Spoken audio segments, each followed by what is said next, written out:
Kasi may lakad ako ngayon. Papunta ako ng isang mall na I consider it as the most beautiful mall here in Penang Island. And yan, naisipan kong dalhin tong video ko para i-feature siya para sa channel ko. Kasi for a long time, di ko pa siya na i-feature sa channel ko. So, this is the right time. So, samahan nyo akong gumala pupunta sa mall na yan. And second, kaya ako nakabihis is because today is a special day for me. Actually, kahapon pa yon, pero ngayon lang ako nakaroon ng chance na gawin tong special day. And malalaman nyo mamaya later sa mall kung ko sasabihin lahat. So, samahan nyo ko. Biyahe tayo.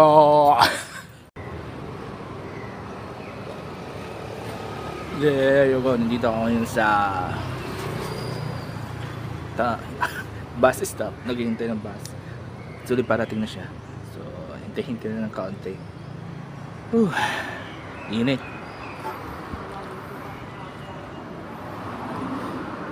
Nandito ako sa bus terminal ng Comtor at naghihintay ng bus papunta doon sa mall na sinasabi ko. So, hintay tayo muna ng ilang minuto bago tayo makasakay. Bye-bye! Yan, nakasakay na tayo ng bus at punta na tayo ng Plaza Corny. At medyo malayo-layo konti yan. So, okay, nandito na tayo sa destination ko. Ito yung Plaza Corny. Corny. Ewan ko kung paano basa na.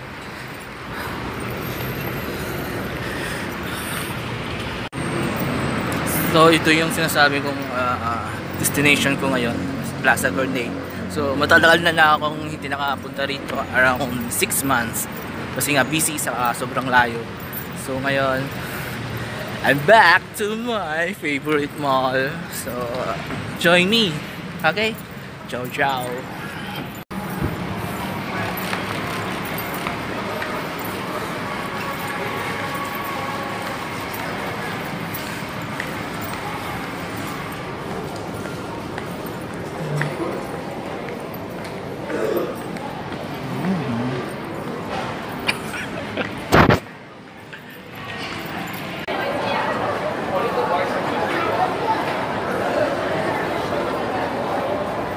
Okay, ito yung sentro ng mall.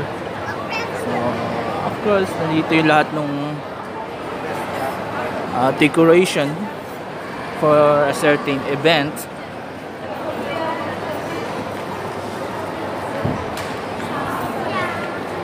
So, actually dito sa Plaza Corny, dito ko lang nakita yung pinaka bonggang Christmas decoration.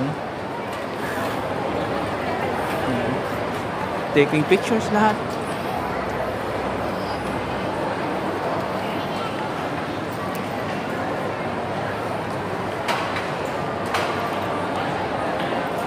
Okay, nandito naman tayo sa level 1 ng Plaza Corny. Mostly mga fashion ang nandito, mga pesto.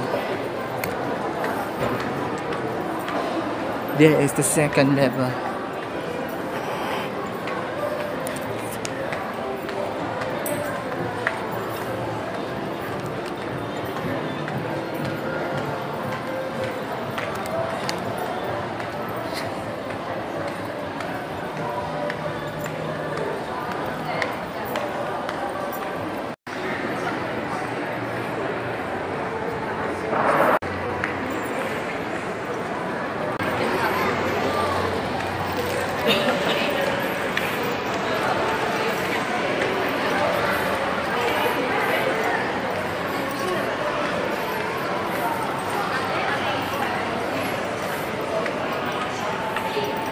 Okay, nasa level 3 na tayo ng Plaza Corny. At alam nyo ba na ito yung mall na pinamahirap pasyalan. Ang daming pasikot-sikot, padaming sulok na pupuntahan bago pupuntahan lahat.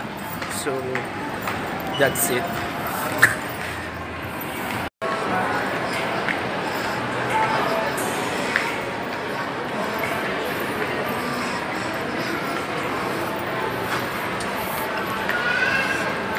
So ito yung level 3, mostly dito technology, techie ang matatakwan dito. So mga phones, accessories, and anything.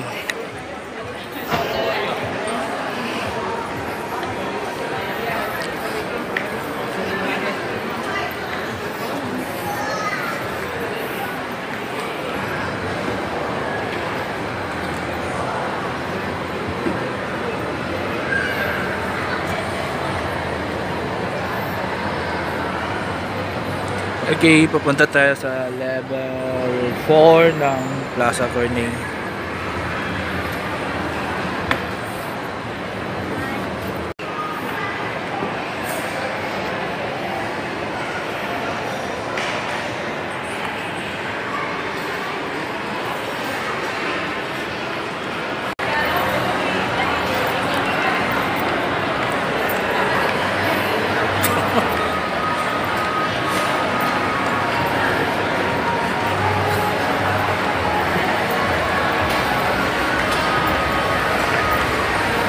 Hanap tayo mga kain.